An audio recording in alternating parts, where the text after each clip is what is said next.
High dear students, আজকে আমরা ভিবিটি তত্ত্বটা পড়বো কোঅর্ডিনেট নাম্বার 4 যে সমস্ত কোঅর্ডিনেট কম্পাউন্ডের ক্ষেত্রে তাদের ক্ষেত্রে ভিবিটি তত্ত্ব প্রয়োগ করব। আগের ক্লাসে আমরা কোঅর্ডিনেট নাম্বার 6 এর ক্ষেত্রে করেছিলাম, আজকে করব কোঅর্ডিনেট নাম্বার 4 এর ক্ষেত্রে। তো দেখো একই রকম, সেখানেও যেমন কোঅর্ডিনেট নাম্বার যাদের 6 ছিল তাদের ক্ষেত্রে দু ধরনের সংকরায়ন হয়েছিল, এইখানেও একই রকম যাদের কোঅর্ডিনেট নাম্বার 4 সেই সমস্ত যৌগের ক্ষেত্রে অর্থাৎ কোঅর্ডিনেট নাম্বার 4 এর ক্ষেত্রে দুটো সংকরায়ন হয়, একটা sp3 আর একটা dsp2। sp3 মানে দেখো s একটা p তিনটে মানে 4 হচ্ছে, তার মানে কোঅর্ডিনেট নাম্বার 4। আবার dsp2 মানে একটা d একটা s দুটো p, তার মানে 4 হচ্ছে, তার মানে কোঅর্ডিনেট নাম্বার 4। এবারে দেখো যেটা sp3 তার স্ট্রাকচার কি হয়, টেট্রাহেড্রাল, চতুস্তলকীয়, তাই তো, চতুস্তলকীয় স্ট্রাকচার হয়। আর যেটা dsp2 এটা হবে স্কোয়ার প্ল্যানার, সমতলিক বর্গাকার, হয়েছে। স্কোয়ার প্ল্যানার মানে সমতলিক বর্গাকার, যেটা আমরা কোঅর্ডিনেশন পলিহেড্রনে পড়েছিলাম, সমতলিক বর্গাকার। তাহলে যদি আঁকি sp3 স্ট্রাকচার কেমন হবে, যদি এখানে মেটালটা থাকে সেন্ট্রাল মেটাল অ্যাটম যেটা এম ধরো, তাহলে আমরা কি পাবো, এইভাবে পাবো এটা। আর যদি আমরা সমতলিক বর্গাকার আঁকি dsp2 ক্ষেত্রে তাহলে কি পাবো, বর্গাকার চারটে, এইভাবে, ঠিক আছে। তো এই হচ্ছে সাধারণ জিনিস প্রথম, যে ভিবিটি কোঅর্ডিনেট নাম্বার 4 এর ক্ষেত্রে যদি ভিবিটি প্রয়োগ করি তাহলে আমরা দুটো সংকলন পাবো, একটা sp3 একটা dsp2। sp3 হলে স্ট্রাকচার হয় টেট্রাহেড্রাল মানে এরকম গঠন, আর যদি dsp2 হয় তখন হয় স্কোয়ার প্ল্যানার বা সমতলিক বর্গাকার, এইভাবে। কিন্তু কোঅর্ডিনেট নাম্বার 6 এর ক্ষেত্রে দেখেছিলাম দুটো সংকলনের ক্ষেত্রে একই স্ট্রাকচার, যেটা ছিল কি তোমার অক্টাহেড্রাল অর্থাৎ অষ্টতলকীয় স্ট্রাকচার ছিল, কিন্তু এখানে দুটো সংকলনের ক্ষেত্রে আলাদা আলাদা স্ট্রাকচার, শুধু এইটুকু হয়েছে। ধরো এরপরে আমরা একটা উদাহরণ নিচ্ছি, তাহলে সেখান থেকে ক্লিয়ার হবে ব্যাপারটা। ধরো NiCl4, এটা আছে 2-। তাহলে আমার ফার্স্ট কাজ কি ছিল, ধরো আমি এই যৌগটার ক্ষেত্রে ভিবিটি প্রয়োগ করব। দেখো কোঅর্ডিনেট নাম্বার 4, কারণ Cl4 আছে, অর্থাৎ তোমার যদি আমি বলি যে লিগ্যান্ড Cl কটা আছে, 4টা, অর্থাৎ 4টা ডোনার অ্যাটম রয়েছে, সেই জন্য কোঅর্ডিনেট নাম্বার এই যৌগ Ni এর কত হবে, নিকেলের 4, তার মানে এটা 4 কোঅর্ডিনেট নাম্বারের ক্ষেত্রে ভিবিটি তত্ত্ব প্রয়োগ হবে। যৌগটা দেখে বুঝতে হবে, ঠিক আছে। এবারে দেখো এটা কি হিসেবে আছে, এনটিটি হিসেবে বা কমপ্লেক্স আয়ন হিসেবে রয়েছে, 2- আছে, অ্যানায়নিক এনটিটি হিসেবে দিয়েছে। এবারে ধরো এটার ক্ষেত্রে যদি আমি ভিবিটি তত্ত্ব প্রয়োগ করি তাহলে একই রকম, ফার্স্ট আমার কাজ কি, সেন্ট্রাল মেটাল অ্যাটমের ইলেকট্রন বিন্যাস, তাহলে আমি এনআই এর নিকেলের ইলেকট্রন বিন্যাস করবো। নিকেলের ইলেকট্রন বিন্যাস করতে গেলে আমাকে নিকেলের পরমাণু ক্রমাঙ্ক কত জানতে হবে, তাহলে নিকেলের পরমাণু ক্রমাঙ্ক কত হবে, 10 আর 18, 18 হবে, মানে 28, 18 আর 10, তাই তো। তাহলে আর্গন থাকলো ফার্স্ট, তারপরে কি আসবে, শেষে বলেছি 4s, ধরো 2 আসলো, তাহলে 18 দিয়ে 20 আর 3d8, তাই তো। তাহলে 3d8, 4s2 এসেছে, তাই তো। তাহলে নিকেলের ক্ষেত্রে 28 যেহেতু, সেই জন্য এইভাবে। এবারে বলছে এরপরে আমার কাজ কি বলেছিলাম, যে যে সেন্ট্রাল মেটাল অ্যাটম তার জারণ সংখ্যাটা নির্ণয় করে নেওয়া। তাহলে জারণ সংখ্যা যদি এক্স ধরি, সিএল 4টা আছে, একটা সেলের জন্য -1, তাহলে 4টা সেলের জন্য কত হবে, -4। তাহলে আমরা কি পাবো, এক্স -4 সমান -2, কারণ টোটালটা কত, -2 দেওয়া আছে। তাহলে বা এক্স সমান +2 হবে এখান থেকে। তার মানে আমাকে কার বের করতে হবে এরপরে, Ni2+ এর ইলেকট্রন বিন্যাস। 2+ মানে কোথা থেকে বেরোবে, 4s থেকে বেরোবে। তাহলে কি পড়ে থাকবে, আর্গন 3d8, তাহলে 4s কত পড়ে থাকবে, 0, দুটো বেরিয়ে যাচ্ছে 4s থেকে, মানে 4s 0 পড়ে থাকবে। এবারে বলছে এরপরে সেখানে ছিল কি 4p লিখতে হতো 4d, কিন্তু এখানে শুধু তোমরা লিখবে 4p, শুধু 4p কিছু নেই মানে 0, 4d লেখার দরকার নেই। শুধু এইটা পার্থক্য সিএন নাম্বার 6 এর সাথে সিএন নাম্বার 4 এর, যখন আমি আয়ন হিসেবে ইলেকট্রন বিন্যাসটা লিখছি তখন কিন্তু আর 4dটা লেখার দরকার নেই, 4p পর্যন্ত লিখলেই হবে। ক্লিয়ার। এরপর আমাকে কি দেখতে হয়েছিল সেখানে, যে সেখানে আমাকে করতে হয়েছিল Ni2+ এর ইলেকট্রন বিন্যাসটাতে এই যে কক্ষগুলো বাইরের, তাদের ঘরটা এঁকে কক্ষগুলো দেখাতে হয়েছিল, তাহলে আমি সেরকমই করব এরপরে। তাহলে Ni2+ এ যদি কক্ষগুলো আঁকি, তাহলে প্রথমে কি পাবো, 3D, 1 2 3 4 5, তাই তো, এটা 3D। তারপর একটা 4s, একটা ঘর বা একটা কক্ষ। তারপরে পি এর কটা থাকে, তিনটে, একটা দুটো তিনটে, এটা 4p। তাহলে এটার মধ্যে কি দেখতে পাচ্ছি, 3d8, তার মানে 1 2 3 4 5 6 7 8 4s0 4p0। এরপর আমাকে কি দেখতে হবে, লিগ্যান্ড। লিগ্যান্ডটা কে আছে, সিএল। তাহলে যে কোনো হ্যালোজেনে কি ছিল, উইক ফিল্ড লিগ্যান্ড। তাহলে এখানে লিখতে হবে কি, week field ligand, ligand CL মাইনাসের উপস্থিতিতে Ni2+ এর ইলেকট্রন বিন্যাস। তাহলে কি দেখবো আমি, যে উইক ফিল্ড লিগ্যান্ড এসছে, তাহলে সে এসে কি করবে, এবার দেখো সেখানে কি ছিল, সেখানে লিগ্যান্ডগুলো এসে দুটো ঘর দেখতো, তাই তো 3Dর। কিন্তু CN4 যখন হবে, কোঅর্ডিনেশন নাম্বার 4, তার ক্ষেত্রে শুধু লাস্টের ঘরটা দেখবে, যে লাস্টের ঘরটা ফাঁকা আছে কিনা, তার মানে এই ঘরটা ফাঁকা আছে কিনা দেখবে। দেখো ফাঁকা নেই। তাহলে এই যদি স্ট্রং ফিল্ড হতো, তাহলে কি করতো, এই ইলেকট্রনটাকে এখানে সরণ ঘটাতো, সরিয়ে দিত, যে এটাকে পেয়ার করে দিত বা যুগ্ম করে দিত। কিন্তু এতে উইক ফিল্ড লিগ্যান্ড, তার মানে এ কি করতে পারবে না, পেয়ার আপ করতে পারবে না। সেই জন্য তখন ইলেকট্রন বিন্যাসটা কি হবে, 3D যেমন আছে থাকবে,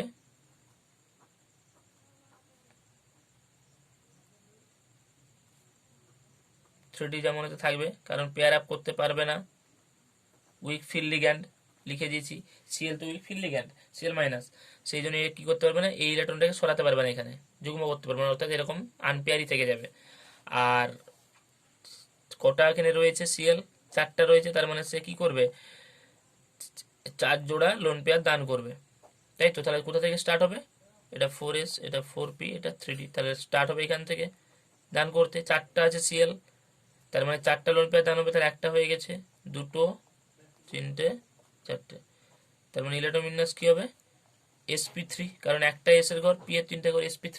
তাহলে sp3 স্ট্রাকচার হয়ে আমরা কি জানি তার গঠনটা কেমন হবে, তাহলে যদি ni লিখি, তাহলে sp3 হবে টেট্রাহেড্রাল, মানে এইভাবে, তাই তো, চতুস্তলকীয়। তাহলে এটাই সিএল, এটাই সিএল, এটাই সিএল, এটাই সিএল 2 মাইনাস, হয়ে গেল স্ট্রাকচার। এবারে এটার মিউ কত হবে, বা চৌম্বক ভ্রামক, যেটা চৌম্বক ভ্রামকের মান হয় √n × n+2। n মানে কি, অযুগ্ম ইলেকট্রন সংখ্যা। অযুগ্ম ইলেকট্রন আছে না নেই, আছে, কটা আছে, দুটো। তার মানে সমান কি হবে, √2 × 2+2 bm, বোর ম্যাগনেটন এককটা ছিল। তার মানে কি হবে, √2 × 4 × 2 = 8 bm, তাই তো, 2 যোগ করলে 4, 4 × 2 = 8, তাহলে √8 বোর ম্যাগনেটন হবে।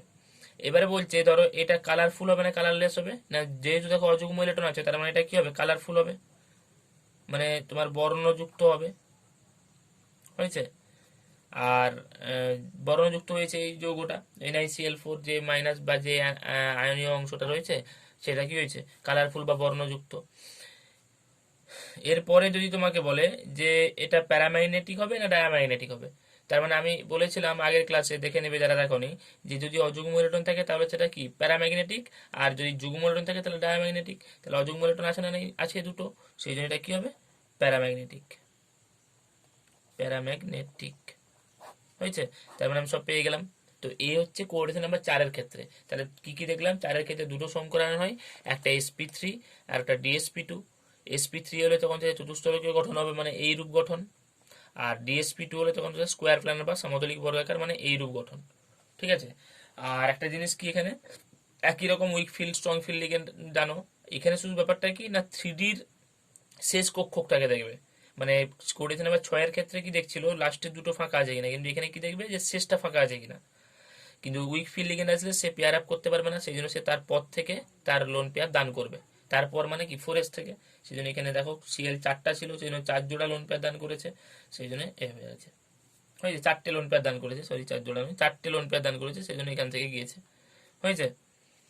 তো এই হচ্ছে কোঅর্ডিনেশন নাম্বার 4-এর ক্ষেত্রে। ধরো এটা একটা, আবার ধরো যদি উদাহরণ করি, ধরো এরকম নি, ZnCl4 2 মাইনাস, তাহলে আমার ফার্স্ট কাজ কি, জিঙ্কের ইলেকট্রন ম্যাচ করে নেওয়া। তাহলে জিঙ্ক কততে আছে, 30-30-এ, তার মানে আর্গন থাকলো শেষে 4s2, তাহলে 18-2 = 20, তাহলে 20 আর 10-এ 30। এবারে ধরো এখানে ইলেকট্রন ম্যাচ, এবারে কি না, জিঙ্কের কোঅর্ডিনেশন নাম্বার কত হবে, ধরো Zn এর এক্স ধরলে Cl4 এর জন্য -4, তাহলে কি পাবো, x - 4 = -2, তাহলে x সমান কি পাবো, +2।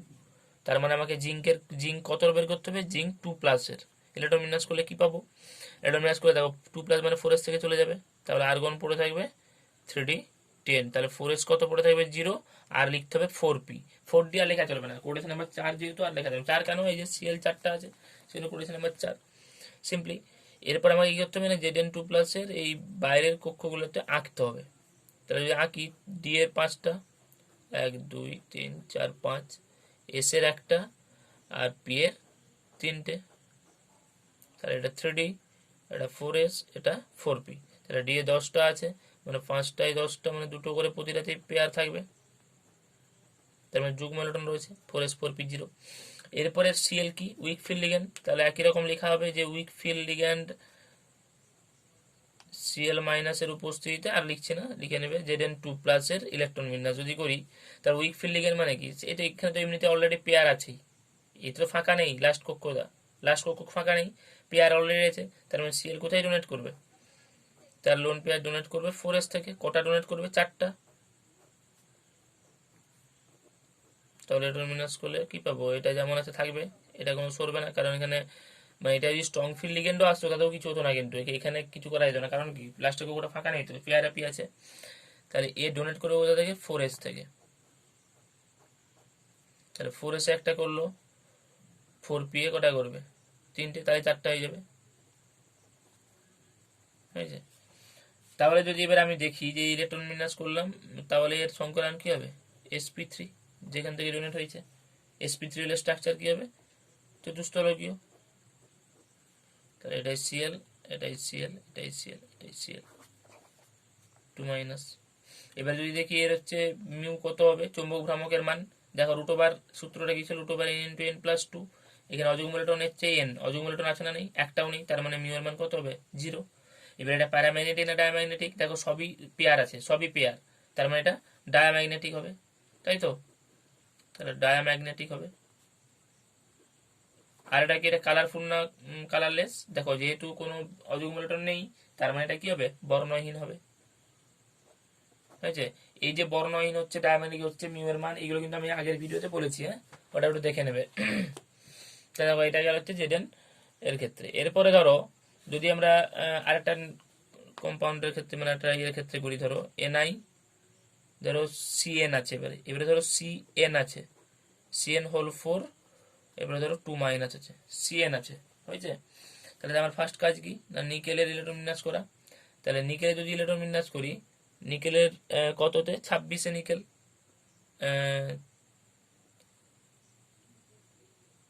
27 28, মানে 28 হবে, এখানে 2- নিকেল 28-এ, তার মানে আর্গন থাকলো 4s2 হলো, 3D করতে হবে, 18 2 20, 8 28, তাই তো। এবারে যদি ইলেকট্রন, এবারে এর কি করতে হয় না, আমাকে নিকেলের জারণ সংখ্যাটা দেখতে হবে। নিকেলের যদি এক্স ধরি, সিএন এর কত হয়, -1, তাহলে 4-এর জন্য কত হবে, -4, তার মানে নিকেল কত হবে, একই রকম 2+, তাই তো। এখান থেকে যদি আমি বের করি তাহলে 2 পাবো, তো তাহলে +2 মানে নিকেল 2+ এর ক্ষেত্রে করতে হবে। আর্গন থাকবে 4s থেকে বেরিয়ে যাবে, তাহলে 3d8, 4s0, 4p0, 4s থেকে দুটো বেরোচ্ছে, তবে নিকেল 2+ হচ্ছে, ঠিক আছে। তো এরপরে আমার কাজ কি, এরপরে আমার কাজ এই বাইরের কক্ষগুলোকে এঁকে নেওয়া। তাহলে ni2+ এর ক্ষেত্রে যদি আমি আঁকি, তাহলে কি পাবো, প্রথমে 3d 5, তারপরে 4s 4p। তাহলে 8 মানে এটা 1 2 3 4 5 6 7 8টা, এটা তাহলে 3d, এটা 4s, এটা 4p, ফাঁকা থাকলো। এরপরে আমার কাজ কি না, এখানে দেখতে হবে লিগ্যান্ডটাকে সিএন, তাহলে CN minus ligand, CN minus কি লিগ্যান্ড বলেছিলাম, স্ট্রং ফিল্ড, তাই তো। তার মানে স্ট্রং ফিল্ড লিগ্যান্ড, সিএন মাইনাসের উপস্থিতিতে ni2+ এর ইলেকট্রন বিন্যাস। তাহলে দেখো স্ট্রং ফিল্ড লিগ্যান্ড, তার মানে সে কি দেখবে, শেষের ঘরটা, শেষের ঘরটা দেখো একটা ইলেকট্রন আছে, তাহলে স্ট্রং ফিল্ড মানে পেয়ার আপ করাতে পারবে, সেই জন্য কি করবে, এই ইলেকট্রনকে ধাক্কা দেবে, এই ইলেকট্রনটা এখানে চলে আসবে তার আগের কক্ষে, তাহলে পেয়ার আপ হয়ে যাবে, ঠিক আছে। সিএনটা কি বললাম, CN minus strong field ligand, সেই জন্য সে কি করবে, দেখবে যে বাইরে মানে শেষ কক্ষটা 3D এর ফাঁকা আছে কিনা, দেখো একটা ইলেকট্রন আছে, সেই জন্য সে কি করবে, ফাঁকা করার জন্য, যেহেতু স্ট্রং ফিল্ড, সেই জন্য সে কি করতে পারবে, এই ইলেকট্রনটাকে সরিয়ে দিতে পারবে তার আগের ঘরে। আগের ঘরে যদি সরিয়ে দেয় তাহলে তো পেয়ার আপ হয়ে যাবে আগের ঘরটা, সেই জন্য। যদি উইক ফিল্ড হতো তাহলে কিন্তু পারতো না, বলেইছি, একটু খেয়াল করতে হবে এটা একটু, তাহলে হয়ে যাবে। তাহলে এটা ফাঁকা করে দিল, বাকি পড়ে রইলো। তাহলে এবারে নিকেল কোট, এই সরি সিএন কোটা আছে 4টা, তার মানে 4টা লোন পেয়ার দান করবে, তাহলে এখানে ফার্স্ট করবে লোন পেয়ার দান, তারপরে এখানে তারপরে এখানে তাহলে 1 2 3 4 হয়ে গেছে, 4টা। তার মানে সংকরায়ন কি হবে, ডি এর একটা ঘর, এস এর একটা ঘর, পি এর দুটো ঘর, ডিএসপি2। তার মানে কন্ডিশন স্যাটিসফাই হয়েছে, কারণ দুটো সংকরায়ন হয়, একটা ডিএসপি2 একটা এসপি3, ডিএসপি2 হয়ে গেছে। তাহলে এর গঠন কি হবে, স্কোয়ার প্ল্যানার, তাই তো। ডিএসপি2 হলে সমতলিক বর্গাকার হয়। তাহলে সমতলিক বর্গাকার মানে এখানে তোমার নিকেল রয়েছে সেন্ট্রাল মেটাল অ্যাটম, তাহলে তাকে ঘিরে 4টে কি রয়েছে, সিএন, তাই তো। তাহলে সিএন লিখে দিলাম। এবারে 2 এবারে এখানে দেখতে হবে যে কোনো লোন তোমার অযুগ্ম ইলেকট্রন আছে কিনা, নেই। নেই, অযুগ্ম ইলেকট্রন নেই মানে মিউ এর মান 0 হবে আগের মতো। আচ্ছা, অযুগ্ম ইলেকট্রন নেই মানে আরেকটা কি হবে, এরা অবশ্যই সবাই মানে এটা অবশ্যই ডায়াম্যাগনেটিক হবে, এবং এরা বর্ণহীন হবে, মানে এই কম্পাউন্ড মানে এই আয়নটা বর্ণহীন হবে, ঠিক আছে। তো এই হচ্ছে নিকেল এর ক্ষেত্রে। ধরো এরপরে যদি আমি একটা করি কপারের ক্ষেত্রে, ধরো ধরো করলাম করেছেন আমরা কপারের ক্ষেত্রে, ধরো করছি। ধরো আছে সিইউ সিএন হোল 4 2 তো আমরা তো জানি যে কপার ইলেকট্রন বিন্যাস, কপার কততে থাকে, 29-এ। তার মানে আর্গন থাকলো 4s2, তাহলে 18 18 20-তে 18 2 20 আর 3d 9 হয়েছে। এবার এখানে কপারে যদি আমি চারণ সংখ্যা বের করি, তাহলে সিইউএক্স ধরে নিব, সিএন এর হোল 4 আছে, সেই জন্য সিএন কত হবে, সিএন এর জন্য 1 -1, তাহলে 4টার জন্য -4। তাহলে এখান থেকে কি পাবো, সিইউ2 প্লাস এর ক্ষেত্রে, তাহলে সিইউ2 প্লাস এর ক্ষেত্রে করলে কি হবে, এখান থেকে বেরিয়ে যাবে দুটো, পড়ে যাবে 3d9 4s0 4p0। এবার যদি এঁকে নিই,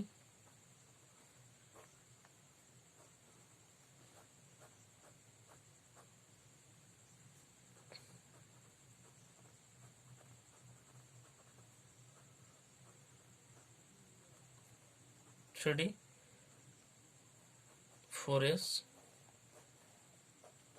4p, ঠিক আছে। তাহলে বসিয়ে নিয়েছি, 3d9 ছিল নোটা। এরপর আমাকে দেখতে হবে সিএনটা কি, স্ট্রং ফিল্ড, তাই তো। তার মানে স্ট্রং ফিল্ড লিগ্যান্ড, সিএন মাইনাসের উপস্থিতিতে সিইউ2 প্লাসের ইলেকট্রন বিন্যাস। তাহলে দেখো সিএন মাইনাস কি, স্ট্রং ফিল্ড লিগ্যান্ড, তাহলে এ কি করবে, এই ইলেকট্রনটাকে তার আগে পাঠাতে চাইবে, কারণ এটা ফাঁকা করতে চাইবে, কিন্তু পাঠাতে পারবে কি, এটা তো পেয়ার আপ হয়ে আছে অলরেডি যুগ্মত। সেই জন্য কি হয়, এখানে একটা ব্যতিক্রম হয়। কি ব্যতিক্রম, এই ইলেকট্রনটাকে সিএন মাইনাস একদম 4p এর শেষ কক্ষকে নিয়ে চলে যায়। এই ব্যতিক্রমটার কারণটা আমরা নেক্সট যে থিওরিটা সিএফটি ক্রিস্টাল ফিল্ড থিওরি, সেটা এখানে বলতে পারবো, এখানে বলতে পারবো না। তাহলে কি বললাম, এই যৌগটাতে একটা ব্যতিক্রমী জিনিস ঘটে কপারের ক্ষেত্রে, যে strong field ligand CN minus কি করে, 3d এর শেষ কক্ষকের যে ইলেকট্রনটা, সেই ইলেকট্রনটাকে তার আগেরটাই তো নিয়ে আসতে পারবে না, কারণ আগেরটা তো পেয়ার আছে, দেখো জোড়া আছে। সেই জন্য এই ইলেকট্রনটাকে কি করে, 4p এর শেষ কক্ষকে নিয়ে চলে যায়। তাহলে ইলেকট্রন বিন্যাসটা তখন কি হবে, এটা যেমন রয়েছে থাকবে।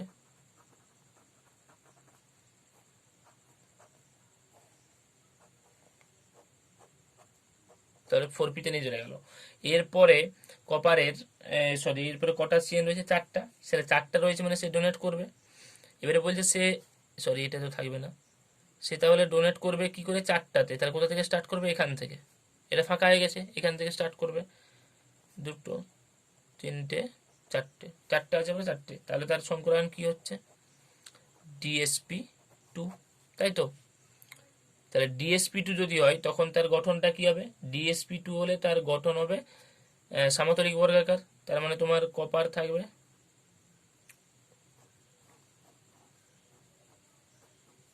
আর এগুলোতে কি থাকবে, সিএন, হয়েছে।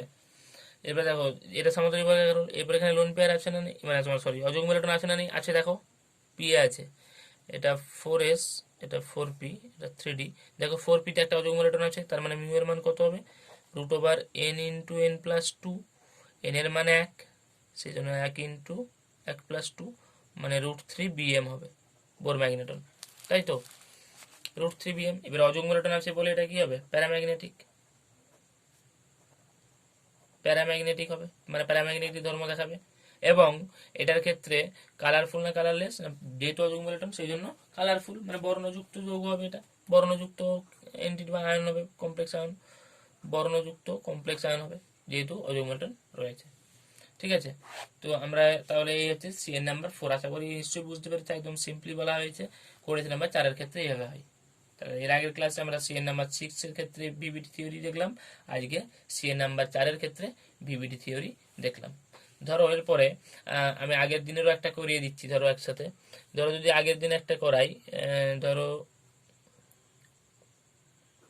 কোবাল্ট দিয়ে করাচ্ছি, ধরো কোবাল্ট, এরপর দুটো একসাথে করে দিচ্ছি। কোবাল্ট ধরো, তারপরে রয়েছে সিএন হোল 6 3 মাইনাস, তাহলে কোবাল্ট। তাহলে যদি দেখি তাহলে কোবাল্টের ডিটারমিনান্স কি হবে 27, মানে কোবাল্ট কততে থাকে 27। এটা কার ক্ষেত্রে, কত ক্ষেত্রে, সিএন নাম্বার 6, কারণ দেখো সিএন কটা রয়েছে 6টা, সেই জন্য সিএন নাম্বার 6 এর ক্ষেত্রে দেখেই বুঝতে হবে। তাহলে আমার একই কাজ, তাহলে এটা কি 27 মানে আর্গন থাকলো 4s2 হলো, তাহলে 18 দিয়ে 20 আর 3d 7। এবারে যদি এখানে আমাকে কি করতে হবে, পরে চারণ সংখ্যা নির্ণয় করতে হবে, সিএন এর জন্য মাইনাস থাকে মানে -6 হয়ে যাবে। তাহলে কি দেখতে পাবো, কোবাল্ট +3 হবে, তাই তো? একদম সিম্পলি নিজে বুঝতে পারবে। তাহলে 4s থেকে দুটো বেরিয়ে গেল, এখান থেকে একটা বেরিয়ে গেল, এটা কত পড়ে থাকবে 6। তাহলে 4s 0, 4p 0, 4d 0, কারণ বলেছিলাম 6 এর ক্ষেত্রে 4d পর্যন্ত লিখতে হবে ফাঁকাগুলো। এরপর আমার কাজ কি, কোবাল্ট 3+ এর বাইরের কক্ষটা এঁকে নেওয়া। তাহলে ধরো 3d, তারপরে 4s 4p 4d, তাহলে 3d 4s 4p 4d। তাহলে 3d তে কটা আছে 6টা, 1 2 3 4 5 6, 4s 4p 4d ফাঁকা। এরপর এখানে লিগ্যান্ডটাকে সিএন, সিএনটা কি হয়, CN minus strong field ligand. তাহলে স্ট্রং ফিল্ড লিগ্যান্ড একই রকম লিখবো, স্ট্রং ফিল্ড লিগ্যান্ড সিএন মাইনাসের উপস্থিতিতে CO3+ এর ইলেকট্রন। দেখো স্ট্রং ফিল্ড লিগ্যান্ড মানে সে কি করবে, এটা যেহেতু 6 এর ক্ষেত্রে সেজন্য লাস্টের দুটো ঘর দেখবে, তাহলে লাস্টের দুটো ঘর থেকে কি করবে, পেয়ার আপ করাবে। এই ইলেকট্রনকে সরিয়ে দিয়ে পেয়ার আপ করাতে পারে কিনা সে দেখবে, মানে ফাঁকা চাই তাকে এই দুটো কক্ষ, এই দুটো লাস্টের কক্ষ ফাঁকা চাই, কার জন্য, সিএন মাইনাসের জন্য। এ কি করবে এখানে, তার লোন পেয়ার দান করবে। তার ফাঁকা যদি চাই তাহলে কি করে ফাঁকা হতে পারে, তাহলে নিশ্চয়ই সিএন মাইনাস এই দুটো ইলেকট্রনকে সরিয়ে দেবে। কেমন ভাবে সরাবে, একটা ইলেকট্রনকে এখানে পাঠাবে আর একটা ইলেকট্রনকে তার আগেরটাই যদি পাঠিয়ে দেয়, তাহলে দেখো পেয়ার আপ হয়ে যাবে এই দুটো, তাহলে এই দুটো ফাঁকা হয়ে যাবে। যেহেতু স্ট্রং ফিল্ড সেই জন্য পেয়ার আপ করাতে পারবে। বলেছিলাম যে স্ট্রং ফিল্ড লিগ্যান্ড মানে যারা আনপেয়ার ইলেকট্রনকে পেয়ার করে। তাহলে কোনটা কোনটা পেয়ার হচ্ছে, পরপর 4টে পেয়ার আপ হয়ে যাচ্ছে, সরি পরপর 3টে পেয়ার আপ হচ্ছে, দুটো ফাঁকা থাকছে। এখানে 4s থাকলো, 4p থাকলো, 4d থাকলো, তাই তো? এবারে সিএন কটা রয়েছে 6টা, তার মানে 6টা লোন পেয়ার দান হবে। তাহলে এখানে 1টা 2টো 3টে 4টা 5টা 6টা, তাহলে 1 2 3 4 5 6 হয়ে গেছে। তাহলে সংকলন কি হচ্ছে, ডি এর দুটো ঘর মানে D2 S, P এর 3টে ঘর D2 sp3। তাহলে দেখো স্যাটিসফাই হয়েছে কন্ডিশন। বলেছিলাম সিএন নাম্বার 6 এর ক্ষেত্রে সংকলন হয় একটা যে D2 sp3 অথবা sp3 D2, তাহলে D2 sp3 হয়েছে, মানে এর স্ট্রাকচার কি হবে, অষ্টতলকীয়, কারণ এখানে সবসময় অষ্টতলকীয়। অষ্টতলকীয় মানে কি, সিও থাকলো সেন্ট্রাল মেটাল অ্যাটম। এবার এই সেন্ট্রাল মেটাল অ্যাটমের কি হয়, অষ্টতলকীয় মানে এইভাবে, এখানে সিএন থাকবে, এখানে একটা সিএন, এখানে সিএন সিএন সিএন সিএন হয়েছে, তার মানে অষ্টতল স্ট্রাকচার হলো। এবার ক্ষেত্রে মিউয়ের মান কত হবে, দেখো অযুগ্ম ইলেকট্রন একটাও নেই, তার মানে মিউয়ের মান 0 হবে। অযুগ্ম ইলেকট্রন নেই মানে সবই যুগ্ম, সেই জন্য এটা কি হবে, ডায়াম্যাগনেটিক হবে। তাহলে ডায়াম্যাগনেটিক এই তোমার আয়নটা। এবারে বর্ণহীন না বর্ণযুক্ত, বর্ণহীন। ডায়াম্যাগনেটিক যেহেতু মানে যেহেতু কোনো অযুগ্ম ইলেকট্রন নেই সেই জন্য কি হবে, বর্ণহীন হবে। ঠিক আছে, এটা যে করেছিলাম এটা 6 এর ক্ষেত্রে। তো আগের দিন একটা জাস্ট দেখিয়ে দিলাম সিএন নাম্বার 6 এর ক্ষেত্রে কি ছিল, তাও আগের ভিডিওটা দেখে নেবে। তাহলে আশা করি বুঝতে পারছো যে সিএন নাম্বার 6 এবং সিএন নাম্বার 4 এর ক্ষেত্রে কিভাবে ভিভিডি থিওরি প্রয়োগ হচ্ছে। আর আর ঠিক আগেরটাই সিএন নাম্বার 4 যখন করেছিলাম কপারের ক্ষেত্রে, সেখানে কি বললাম যে এখানে ব্যতিক্রমী একটা জিনিস ঘটে, যে 3ডির যে লাস্ট ইলেকট্রনটা সেই ইলেকট্রনটাকে স্ট্রং ফিল্ড লিগ্যান্ড সিএন কোথায় নিয়ে চলে যায়, 4p এর শেষ কক্ষকে। এটা কিন্তু ভিভিডি তত্ত্ব থেকে বলা যায় না, অর্থাৎ এটা তুমি বলতে পারো যে ভিভিডি তত্ত্বের একটা ত্রুটি। এই ভিভিডি তত্ত্বের ত্রুটিটার জন্য আমাদেরকে আরেকটা নতুন তত্ত্ব পড়তে হবে, সেটা হচ্ছে সিএফটি বা ক্রিস্টাল ফিল্ড থিওরি। সেটা নেক্সট ক্লাসে আলোচনা হবে।